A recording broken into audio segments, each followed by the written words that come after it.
myself again. Good evening and welcome to NUFC Matters with me, Steve Wraith. This is a pre-recorded show as we had other things to be doing on this fine Thursday night. And I'm joined by Supermac, Malcolm MacDonald. Gibbo is otherwise engaged this week. So hi, Malcolm. How are you? All right, Steve. Sort of trying to bear up.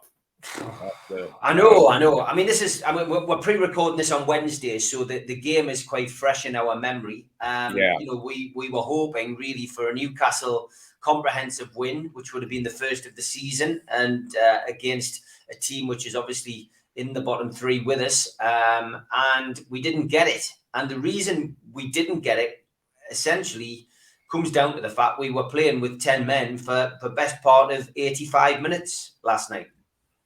Yes.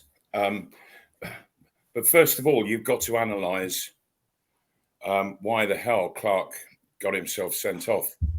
And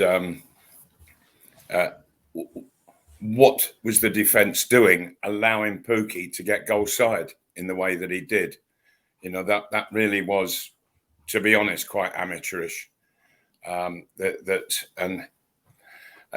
you're talking about two international centre halves. And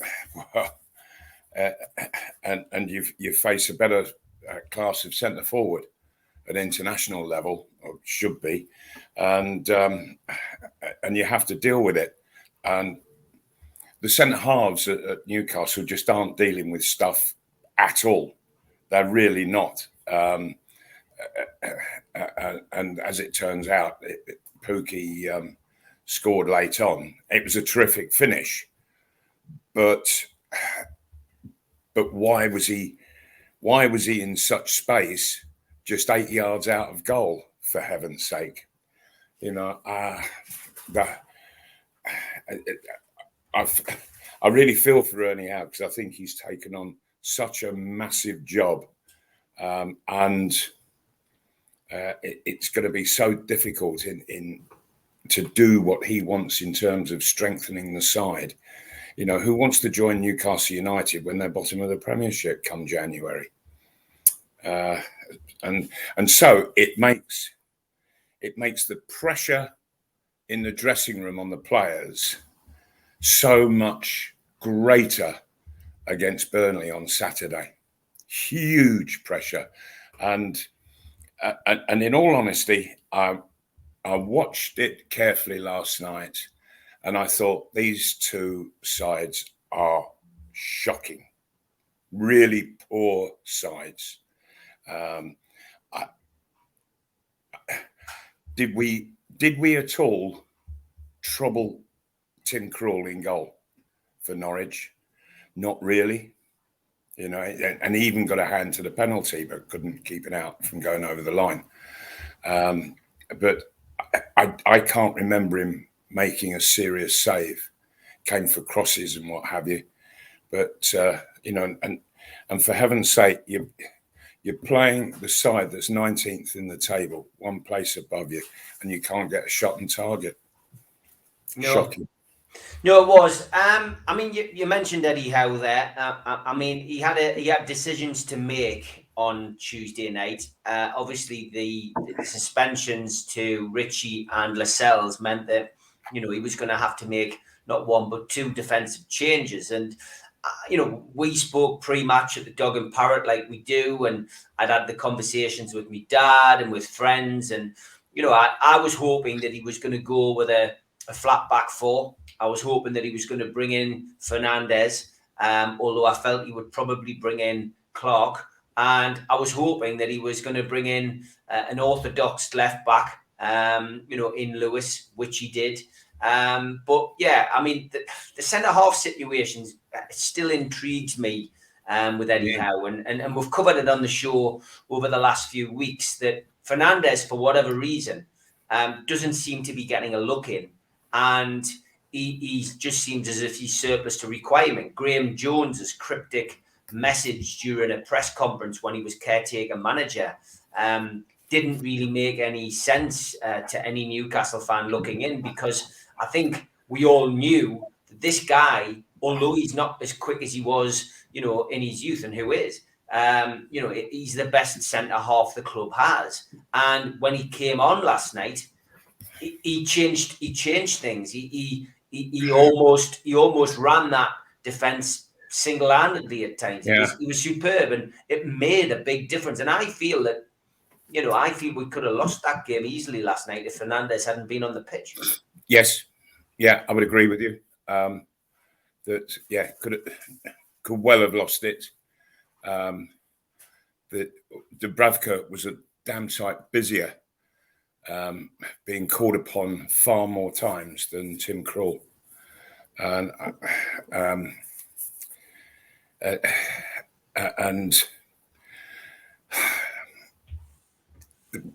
there are players out there who really should be capable and even looking to turn the game into Newcastle's favour.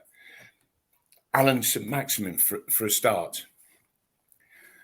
Alan St Maximin never altered his game at all. All he did was get the ball and just keep running, and he'd keep going across and across and across and across, because Norwich were well organised. They were just outside their box, and they were with a lot of people in defensive positions all the way across. And so he couldn't find that space to get through. And so he just kept running across and across and across. You know, there's a thing called passing. And he seems to forget that, ignore it. You know, pass, make a run. You know, try and change it. But if you are just running across the pitch with the ball at your feet, it's the easiest thing to defend. So easy. If you're looking to get through that line, then you can cause them problems. But I don't recall seeing him looking to get through that line and take defenders on, and looking to head goalwards. It was always across. And in the end, what happens is when he gets the ball, that players sort of stop and go, "Oh, here he goes again," because they're not expecting to get it off him. They're not expected for him to bring them into the play. It's all totally individual, and he's got an awful lot to learn. He's got to break his game up, put changes into it. You know, do one thing on one touch, and the next touch, do something different. But if he continues the way he's doing, it's the easiest job for defenders just to read him and send him across. So easy to defend against. And so he's going across. There wasn't any real width. In all fairness, you mentioned Lewis. I have been hugely critical of Lewis, but I think he did all right last night.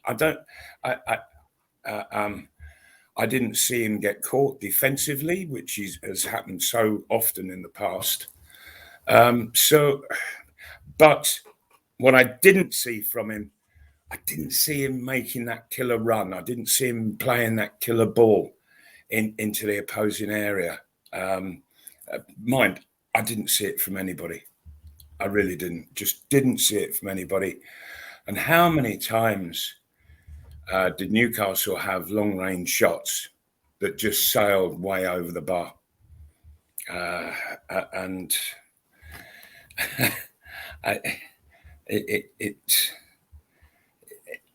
And yet there's nobody out there saying, "Hey, come on, let's just calm this down. Let's give some thought to the process of what we're going through. Let's try to get a little passing game going, and or if you're going to shoot, for heaven's sake, get your head down, keep the ball low. You know, it's no use looking up, wanting to see yourself score. That doesn't happen. As soon as you lift your head, the ball skies. and it is very frustrating, and I felt quite sorry for Eddie Howe. He must have been looking, thinking, "Oh my, we've got to go back to primary school, never mind secondary." Yeah, I mean, that's the problem, isn't it? He's only been there a few weeks. Have you seen signs of change? Some positive. I mean, I was in the Leazes end last night. I got offered a couple of restaurant tickets by my landlord for being the longest serving tenant in the office, which is very nice. So thank you, Aaron, for that. I did have a nice meal, and it was a different perspective, because normally I like to sit side on and get the game from the side. So sitting at one end, it took me back to my days in the Gallagher end, and I'd never sat on the Leazes. But the one thing that struck me, I mean, first of all, I was at Arsenal, and I was obviously, at the match last night, Tuesday night, and Shelvey ran his socks off, and I'm not a fan of Shelvey at all. And at the end of the game, it reminds me of a story you told me about Terry Hibbett, the day that he got told he was surplus to requirements. Shelvey stood in the 6-yard area when the final whistle went. He took off his boots, rolled his socks down. There was, steam coming off him, and he looked absolutely shattered. And I want to say now that if John Joe Shelvey continues in this vein, I'll be delighted, because he played positive balls. He played some speculative balls. We know that's what he does. Some of these balls were great balls. It's just that the people he was passing to weren't thinking about it and weren't anticipating. But if that's the John Joe Shelvey we get from now to the end of the season, fair play to him. He's actually dug in. He's tried his best, and that's all anybody can ask. And the same has to be said from a player we've ridiculed at times as supporters and as pundits. Joe Linton, he's never going to be a £40 million player. He's never going to be troubling Ronaldo and Messi for goal scoring records. But as a big lad, he ran, he threw himself about, he tried to get a shot off last night. We know he's not great, but you know what? That's all supporters want to see, is people putting an effort in. And you know what? I actually applauded everything John Joe Shelvey did last night, and I've been one of his biggest critics. Well done to him. And it shouldn't have to take a change of manager. You should do that anyway as a professional footballer. You get paid a lot of money to do the job. But it was just refreshing. And, he busted a gut last night, Malcolm, to try and get us something out of that game. Yeah, certainly he did. I think it's a question of generally in the side. It's lacking a huge amount of quality. It's lacking a huge amount of understanding between players. That Shelvey gets his head up and he's looking for the run. He wants to play a killer ball, and he is very good at playing those kind of balls. The runs really weren't there. He looks up and then somebody will start running. That's too late. They've got to be on their way. As the ball's on its way to Shelvey, they've got to start their momentum, and it just wasn't happening. The whole thing, it was it was just a mismatch of players, I felt. And did Norwich did Norwich get the better of Newcastle? No, they probably didn't. But Newcastle didn't get the better of themselves. They didn't find the better that's in them. And we know that it is there because we've seen it over the seasons. But there's got to be a huge, massive improvement with regards to this coming Saturday. Because the one thing that Burnley will do is they will run and run and run for a whole 90 minutes. They will be non-stop. And Newcastle, before anything else, they have to match that running. And I'm not so sure that the fitness is there yet to do that. I think there's definitely a sign of change, though. I think we've had, he's only had a few weeks, but it is positive to see some of the changes that Eddie Howe's already implemented, Marlon. I mean, you do get a bounce when a new manager or coach comes in. Is there any other differences that you've seen so far? I mean, the fitness, you say, was poor, I think, under Bruce, but we do seem as if we can last longer. And I mean, playing a game last night with 10 men takes it out of you. Yes, it certainly does. There's an improvement there, I think. Yes, there is an improvement, but it as yet it's not enough, and it really does go to show just how far to rack and ruin Steve Bruce allowed it to go.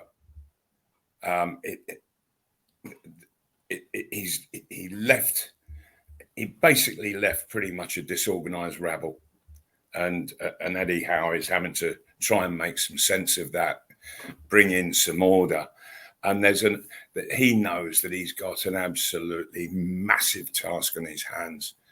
And you can't do it all at once. It's a gradual process of a thing. Has he got long enough? I'm not so sure that he has. It has deteriorated that much. When you think that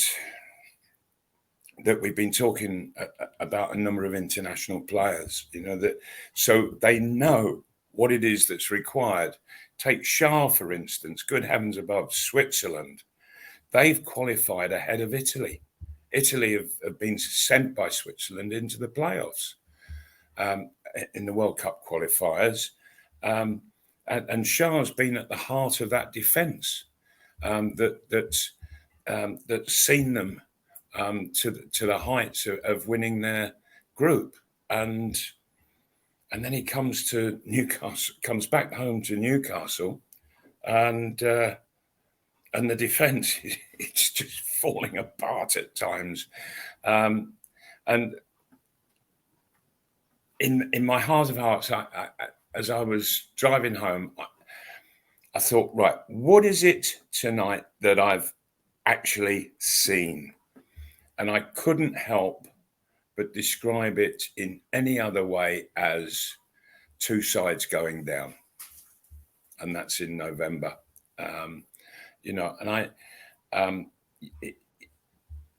Yesterday morning, I did a little thing with John Gibson. And during a break, I just said to him, John, you've been watching and following Newcastle for 7 decades. 7 decades. I said, in all that time, can you remember Newcastle United being in such a dire position as they face now? And he said, well, yes, but it usually comes in April. He said this time, it's November. Yeah. 5 months before, for heaven's sake. Yeah. I mean, it is crazy to think that we're already talking about relegation as we enter December. And as you say, that comes literally down to the fact that, Newcastle haven't won a game. And, I'm an eternal optimist, as you know, on this show. I'm always trying to, trying to be positive. But having been to a lot of the games this season and only missed a handful, really, it's just, it is going to be an uphill battle. I mean, other teams are getting dragged into it, though, Mal. I mean, we watched Leeds, of course, get a last-minute winner. That was probably the biggest disappointment for us. But then we also had, we're looking now. As this programme goes out, Watford will have played Chelsea. We'll hope that Chelsea can do us a favour, and then suddenly they become a team which is, in our view, and if the results can go the way that we want them to at the weekend, and Newcastle win and Watford get beat again, it's suddenly down to 3 points. That's the thing with a 3-point system as opposed to the point system you played when you played. Yeah. It can change things, and I guess it's finding that elusive win, isn't it? And I guess, if we're going to try and look positively at the result against Norwich, we had 10 men and we didn't get beat. We managed to hang on to a point. It's a point extra towards the relegation battle, and there's plenty more games. And I did see somebody this week say that if a 12-point deficit can be overturned in a championship race, as Manchester United did with Newcastle in a season, when you're 12 points clear at Christmas, then a 6-point gap is easily overturned. Do you have that similar kind of feeling? You're shaking your head. You clearly disagree with that. A 6-point deficit, when you're down the bottom, it's so difficult to overcome. With Manchester United, when they were 12 points behind Newcastle, they had something serious to chase, and they were playing well. They were scoring goals. And so when you've got that scenario, you've got every confidence, and the chase is on. But when you're down the bottom, the whole mental aspect of it all is completely different. It's so much worse because you're thinking, where's the next goal going to come from? Oh dear me, I hope we don't make another mistake at the back again. And and it's all of this going round in a jumble in the head of all the players, and they're looking for that bit of inspiration. When you're chasing, as Manchester United were, you are fully inspired, totally inspired, and you can imagine that. Ferguson in the dressing room, he would have been winding them up all the while and throwing them a challenge, but they were confident enough to go for it. Newcastle don't look as if they could take a challenge on to go and beat a schoolboy side at the moment. That everybody's sort of down in the dumps, and so your shooting's off, your passing's off, your control's off. And it needs a bit of electrifying in all sorts of ways, just to really spark them back into life. Yeah, no, it definitely does. Obviously, we've got a 6-pointer again on Saturday, which we'll come to at the end of the programme. The December fixtures certainly don't give Newcastle much Christmas cheer.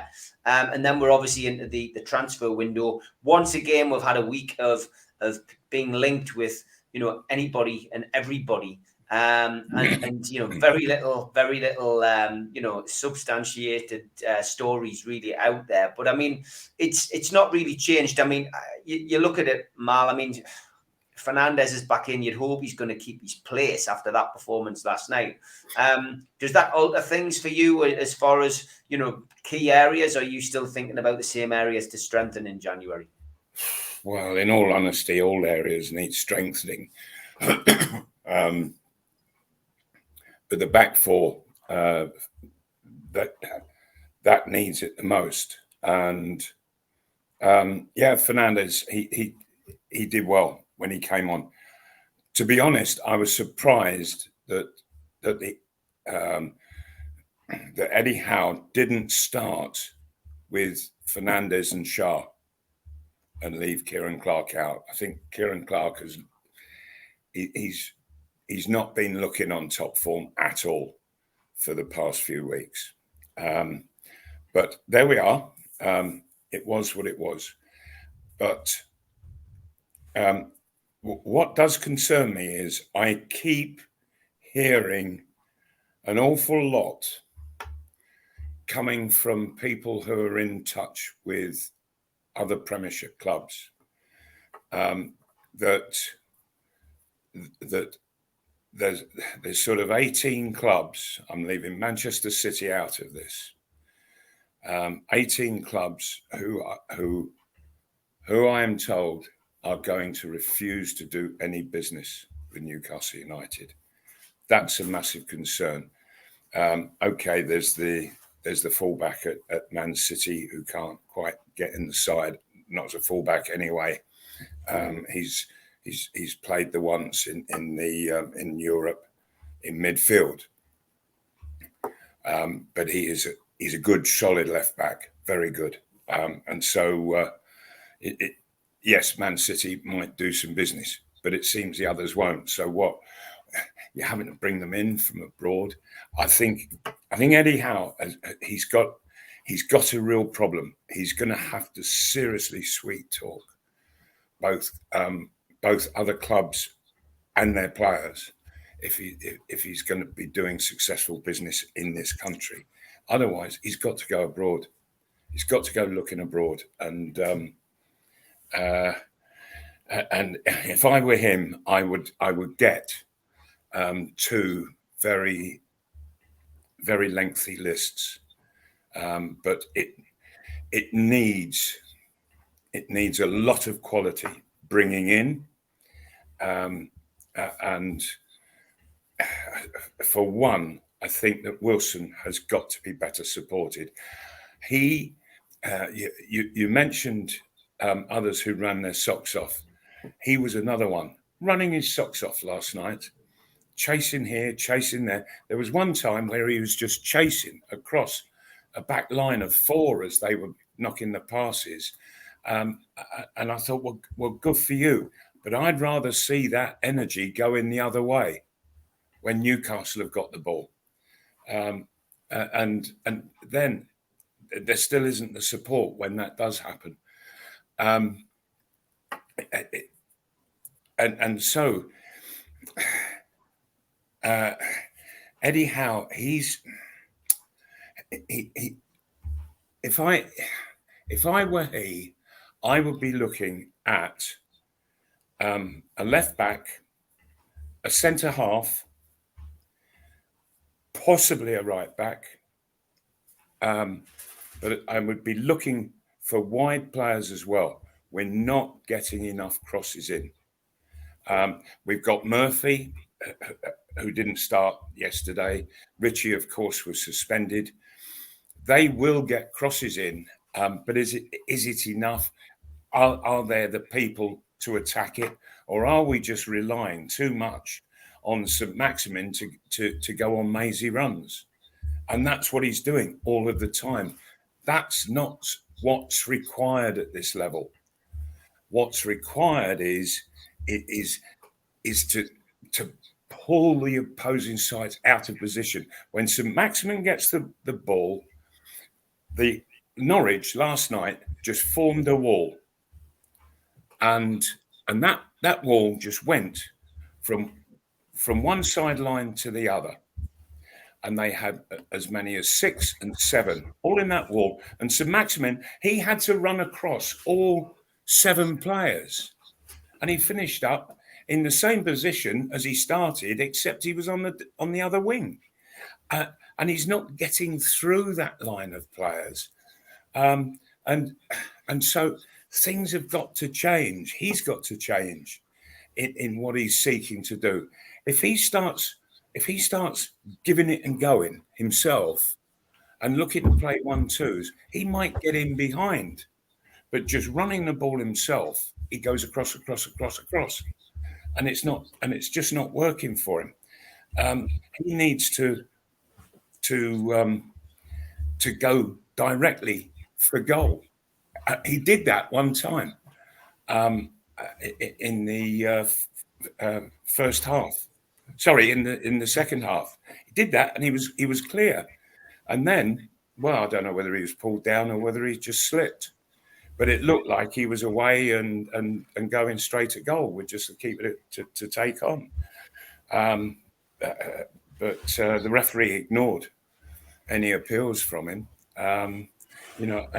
And when a club is in the situation that Newcastle find themselves in, you've got to be more clinical. You've got to be a lot more positive than what I was seeing from him. A big shout out, as always, to our sponsors, Spider VPN. For all your internet security, Google Spider VPN. They come up at the top of the search list. They are the boys to trust if you want to protect things on your computer, such as photographs and passwords. Get on to Spider VPN today. Skipsandbins.com. Thanks for your sponsorship. Telephone 0800 25 45 25 3. Email inquiries at skipsandbins.com. website www.skipsandbins.com. Easy contract free and pay-as-you-go waste collection. And thank you to L&G Family Funeral Directors. Contact them on 0191 389 7245 and at johnaqtechshop.co.uk, the makers of pool tables and snooker tables in Wallsend, Newcastle, and the guys who run our website, NUFCmatters.com. Jab Signature, thank you for making our flyers as usual, and you can find them at jabsignature.co.uk. If you're a first-time visitor to the channel, please subscribe. Hit the Newcastle Legends logo in the bottom right-hand corner. Hit the bell and you can subscribe for free. We do 7 shows a week. Hit the thumb up to like the video, click share to share to your social media, and drop into the comments box to speak to like-minded Newcastle United supporters. We're also available as a podcast for free on iTunes and on Spotify and other podcast providers. A couple of shout outs for some events coming up. Our last one of this year is Thursday, the 9th of December, and that is me and Malcolm at Bobix in Jesmond, formerly the Punch Bowl. Tickets for that, and it's a food bank event from bobix.com. And if you want to make a donation 365 days of the year, you can do that at nufcfansfoodbank.co.uk via the virtual matchday bucket. And a couple of events that we've got lined up for next year, which we've just announced. We have an evening with Mick Mahoney, super goalie, on Friday, January the 14th at the Irish Centre. Tickets for that are £12. And we also have an evening with Steve Watson on the 28th of January, again at the Tyneside Irish Centre. Tickets for that £12. Also, tickets for those events are from newcastlelegends.com. Click shop. And we've also got an evening with Peter Beardsley, which is available on Groupon and Voucher, which you can buy tickets for today. Make a nice little Christmas present for somebody over the festive period. So an evening with Peter Beardsley, Sunday the 30th of January 2022 at the Tyne Theatre and Opera House. Okay, that's the end of the ads for tonight. And one more plug. Come and see me and Malcolm, 1 o'clock. Pre-match, 6 o'clock after the match on Saturday when we play Burnley. We do a little pre-match talking, 1 o'clock till 1:15, and then 6 o'clock till 6:15. So get yourself in. It's free entry. Kids are welcome. Very friendly bar. Always a good place to go and chat Newcastle United pre-match and post-match. Mal, I've got to ask you about the captaincy, because with Lascelles being taken out, we didn't only lose a centre-half who was clearly lacking in form at the moment. We also lost the captain. And I think a lot of people would probably have expected John Joe Shelby to take the captain's armband last night, because he's the vice-captain at Newcastle still to this day. But Eddie Howe gave the job to Callum Wilson. Did that surprise you? And what's your take on centre-forwards being captains? Well, I've never been for centre forwards being captains at all. For one, they're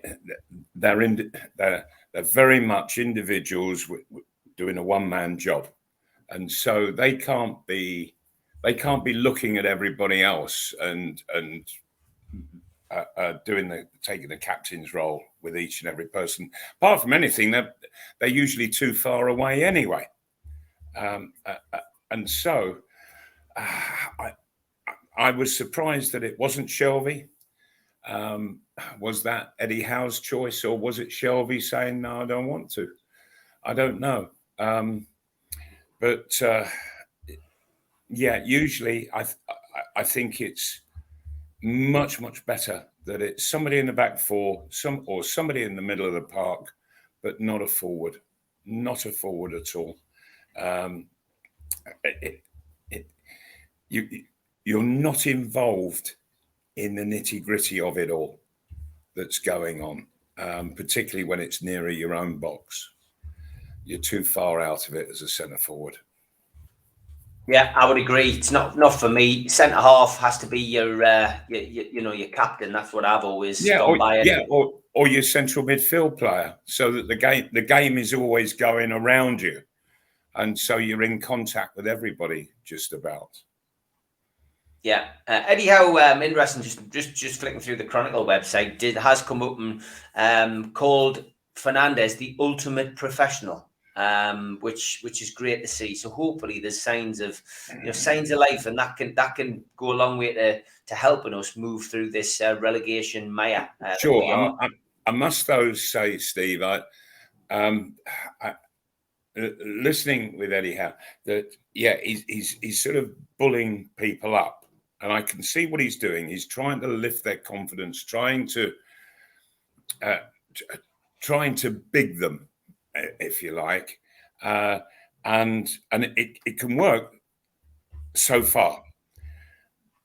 What you have to be careful of is that you don't give people false impressions about themselves and with the people around them. You know, that sometimes being a bit more blunt is a better way to go about it, to get the best out of people. You know, don't kid people that they are doing their best when perhaps they're not. Yeah, interesting. What did you make of the atmosphere, Mal? Do you think there's a change? Did you think there was a change in atmosphere? No, I thought the atmosphere was absolutely brilliant, and I kept looking onto the pitch as I was experiencing the noise and the atmosphere that was created, and I'm thinking, come on, you players, you know, you're hearing this, you're feeling this, surely, you know, and I wanted to see people sort of rise almost in their stature, and it didn't seem to be happening. If anything, it spurred Norwich on more than it did Newcastle. I don't know whether you got the same impression out there.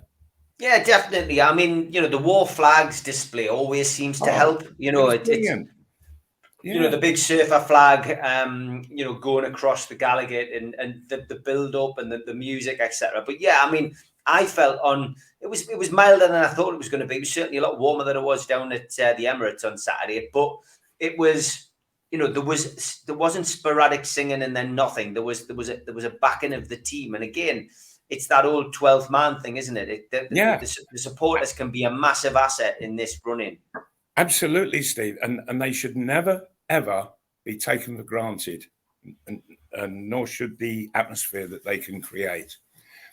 When I was a manager and I was bringing my Fulham side up to St James's Park, I told all the players about the incredible atmosphere that will be created, the crescendo of noise, and I said to them, believe that it's all for you.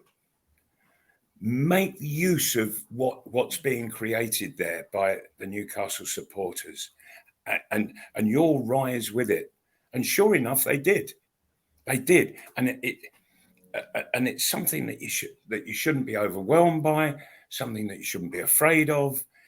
It is there to be used, and I just felt that the Newcastle sides that I've seen over the past few weeks, and last night included, the crowd suddenly creates fantastic atmosphere, and on the pitch it's flat.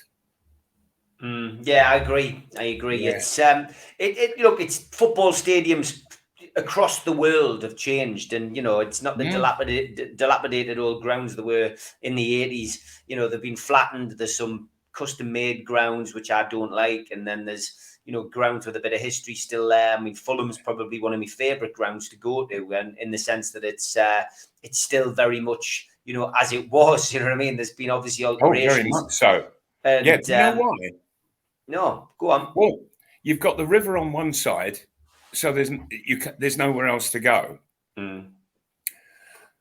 But away from the river, you've got the Stevenage Road stand, and it has got a Grade 2 listing on it. Ah, right. Okay. There had to be something sensible. Yeah. They've put a Grade 2 listing on it. It can't be changed in any way. It can't be moved in any way. They can't build up on it. Also, it's the only stand in the whole of football that has all wooden seats. Right. Because it's all a part of the Grade 2 structure. And so Fulham cannot take out the wooden seats and put fire guarded seats in. Right. And so they're stuck. There's nowhere for them to go unless they can build over the river. And I think they're even considering that at the moment. They can't go any further at one end because of the park. They've done as much as they can there. And at the other end, there's flats immediately behind the ground, so they can't go anywhere there. And so they really are stuck with what they've got. Nevertheless, it's a super ground, and it was the ground that I used to go to every other Saturday as a kid. And the atmosphere that it generates can be absolutely electrifying. But even with it being so open to the Thames right by its side. Yeah. So yes, I understand it's got a really good feel about it. But when you have that really good feel, you want the home players to be responding. Yeah. Yeah, and certainly in recent times, the players at Fulham have been responding. And that's the difference between Fulham and Newcastle right now, that the Newcastle players, they're not responding to that tremendous atmosphere that's being generated by supporters. They're the only, that's the only way that you can generate atmosphere. It's people and they're Newcastle fans. And I thought the atmosphere was fabulous last night. And I thought, the atmosphere is great, but the football's, oh dear me. What do you make of the situation with regards to appointments above? Again, something we've covered on here with John as well. And, a story that came out from the Daily Mail yesterday with Craig Hope was that Newcastle are looking at potentially, installing a chief executive prior to a director of football. And I mean, again, Michael Anamolo has been mentioned as a potential director of football. But I guess it's got to be slowly. We knew they were going to come in and look at things and decide, who needed to be replaced, who needed help and additional staff. I think that it'll probably take a good 6 months to get to that stage. But do you think the quicker they get a chief executive in, the better? Because these people aren't used to dealing with football clubs.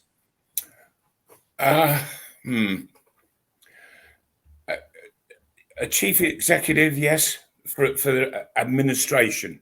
Yeah, purposes. yeah. Somebody who, I guess the way I would describe a chief executive is somebody who goes off and does the stuff that the owners wouldn't want to do. I.e., yes, absolutely. Going and meeting the Premier, doing the dirty work. People, yeah, there are people behind the scenes there who are sort of getting on with that, but I'm not so sure that they're there for the long term.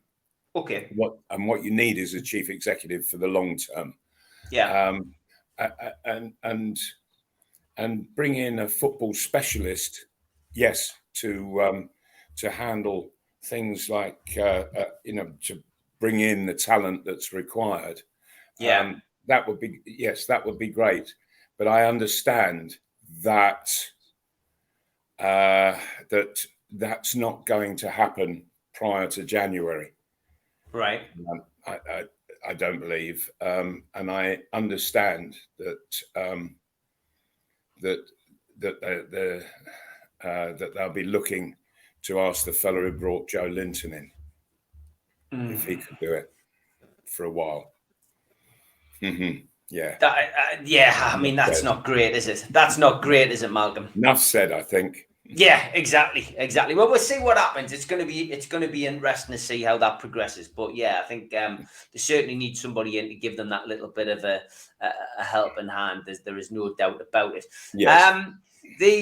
Again as well, just TV coverage, and I've got to touch on Gabby Abong-Lahore, media coverage as a whole. And I'm not sure whether you heard this, Malcolm. Again, it's on that radio station, TalkSport. Why on earth would somebody who has absolutely nothing to do with our football club say that in the transfer window, if somebody came in if Newcastle came in and offered you 40,000 a week, and Brentford came in and offered you 30 grand a week, that you would sign for Brentford? Because let's face it, who wants to live in Newcastle? Malcolm, I mean, look, there's clickbait and there's clickbait. He couldn't have been serious, could he? Steve, what you have to remember is that this is coming from somebody from Birmingham, so you can't expect much better, can you? You know, but Malcolm, you moved here. You played here. You went off and played elsewhere after you left Newcastle, but you came back and you live here and you love it. Absolutely, yeah. It's a fabulous area.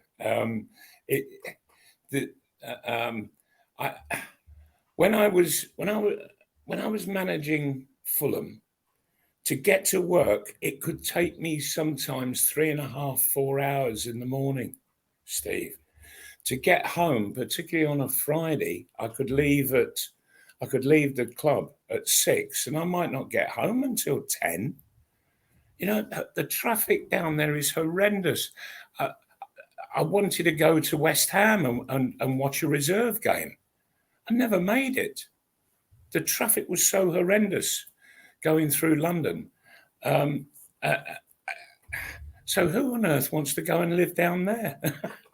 You know, it would be my argument that here you've got the way everything is laid out is absolutely fabulous. Go outside of St James Park half an hour after a game, and there's no traffic jams. There's no real problems at all. It's absolutely phenomenal how the traffic just is able to disperse, and all, and 50-odd thousand people are able just to disperse so quickly. And you can go to other grounds. Well, I've been on my way to watch football matches at different places, and you get about 3 miles away, and you can't get any nearer. You're just sitting absolutely stuck. So people really don't know an area until they get there and they live there and they experience it. And they bother hard to come out with that load of old nonsense. And it really is nonsense. It just shows the naivety and stupidity of the man. It really does. And anybody coming from Birmingham should really keep their mouths shut, shouldn't they, when it comes to geography? 100%. Burnley at home then, this coming Saturday. We host the Clarets at St James's Park on Saturday. And as I always say, a good old-fashioned, non-televised 3 o'clock start. There are some tickets remaining on public sale. At the moment, a little bit too early for team news, but we do know that Jamal Lascelles and Matt Ritchie are both available after serving their one-match bans against Norwich City. Pre-matches I've already mentioned. Myself and Supermac will be at the Dog and Parrot at 1 o'clock, and we will be at the Dog and Parrot at 6 o'clock. Free entry to come and see us give our pre-match and post-match predictions. Referee will be Paul Tierney at the weekend, and it's going to be a big game, this. It was big anyway, but even bigger after that result against Norwich City. Newcastle need 3 points. And once again, all eyes will be on the team sheet at 2 o'clock to see exactly what Eddie Howe decides to do. And I think a lot of us will be hoping to see Fernandez start, but it will be interesting to see what happens. So, Mal, it's a huge game. What's your take on it? What do you think, or who do you think he needs to include this weekend after the Norwich City performance? Well, you say it's a huge game. I think this is one of the most vital games of football that Newcastle have ever faced in their history. They failed to beat Brentford, failed to beat Norwich, and if Newcastle fail to beat Burnley, then literally I think they can be written off right now at the very beginning of December. And that is quite frightening. Newcastle desperately need to win a game just to get the confidence starting to flow. And it will only be a start to the flow. They need to put a run together. They've had that opportunity with these 3 home games that I've just mentioned: Brentford, Norwich, Burnley. Oh dear, what a waste it's been so far. So this literally, excuse me, this literally is last chance saloon to get the season kick-started. And they have to take it.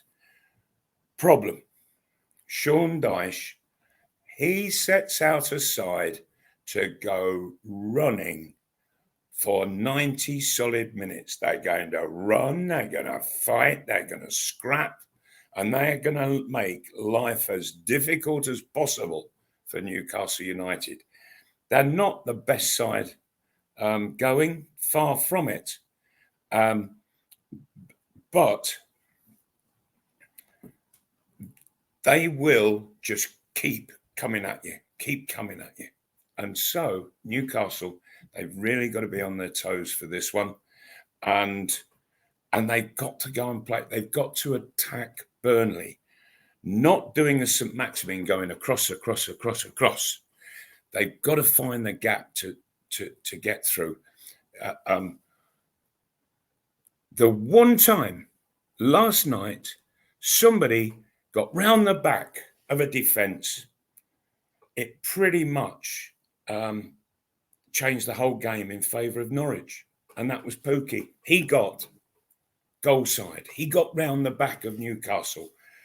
And the game was almost over and done with before 10 minutes had passed. And it's getting through. It's getting goal side. And Newcastle have got to seriously work at that. You know, whether it be your centre forward or whether it be your wingers, you've got to get round the back, for heaven's sake.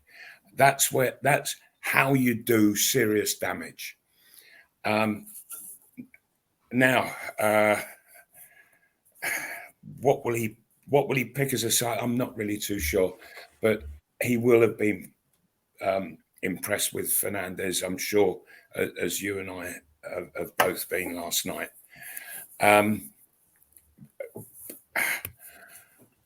Personally, I would go with Fernandes and Shah, and I would play 2 centre halves. Playing 3 centre halves, I think, is so negative, completely negative, and it's almost an excuse for poor players. Oh well, you know, like we've got loads of cover. Come on. This is a level of football where you've got to be adventurous if you're going to get anything out of it. And Newcastle aren't adventurous. They haven't truly been adventurous at all. And we're looking for individual players just to take somebody on, go and beat them. But what we've done is we've shortchanged Wilson up front, because he's been left so isolated under Steve Bruce. And now Eddie Howe is with us. It's getting better, but it's got a long way still to go. He's working gradually on it. He can't just make the change in a complete manner overnight. It doesn't work like that. It's got to be gradual.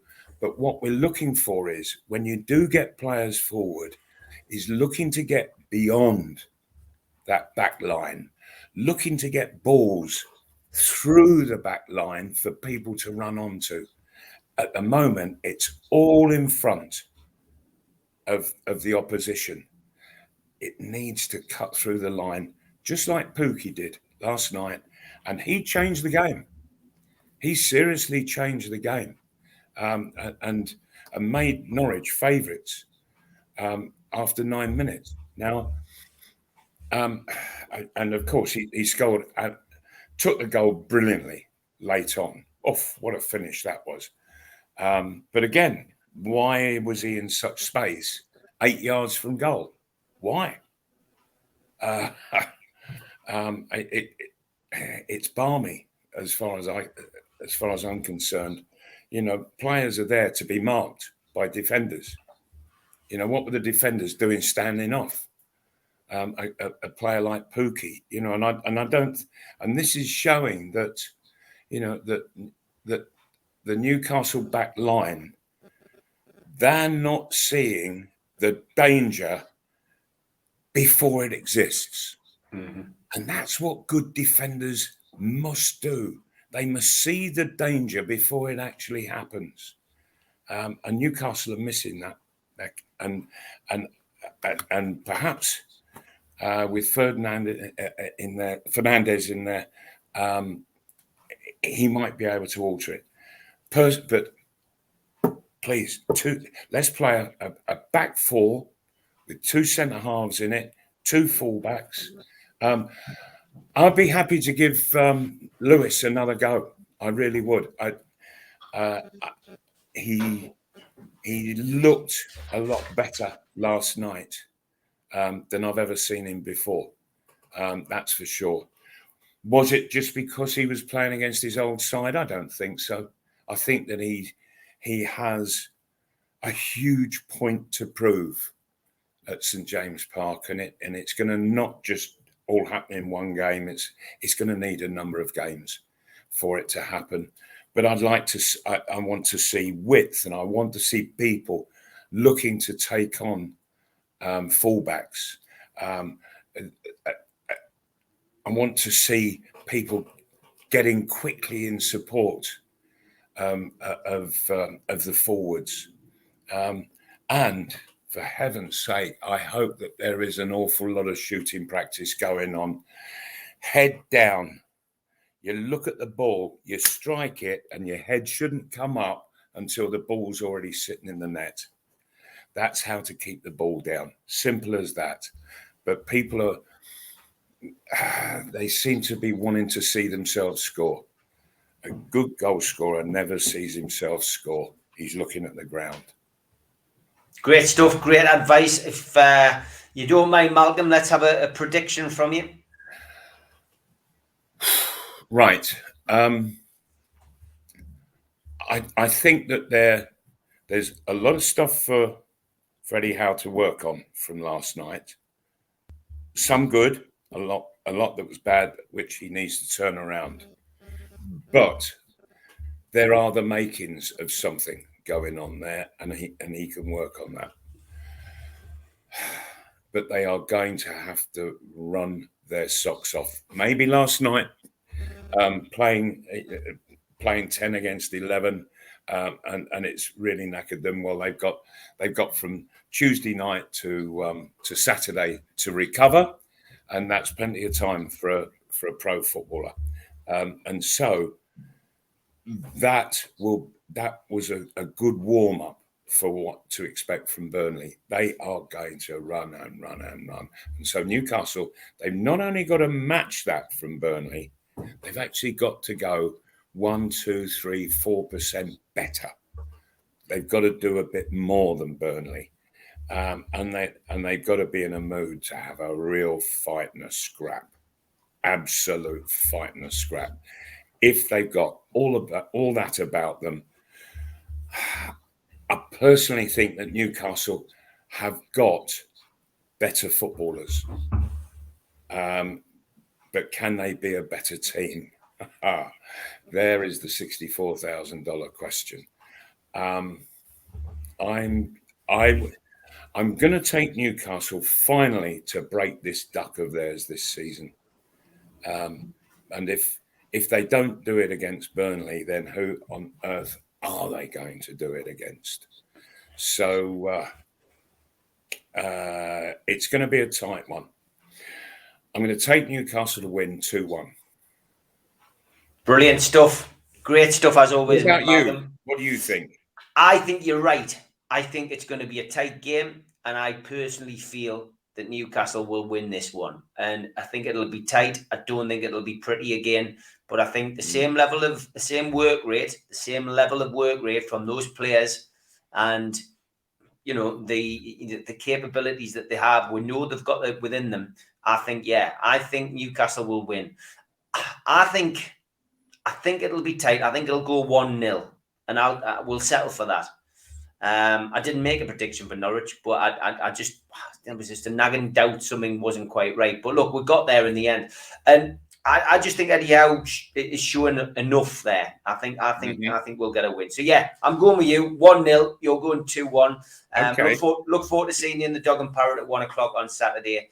And we will look with interest to what Eddie Howe's team is in. All right. Yes, and I have to say that creating as lovely an atmosphere in the Dog and Parrot as we're getting at St James Park at the moment. So yeah, I look forward to both events. Great stuff. And we'll look forward to seeing Gibbo as well next week. Take care, Mal. All right. And you, Steve.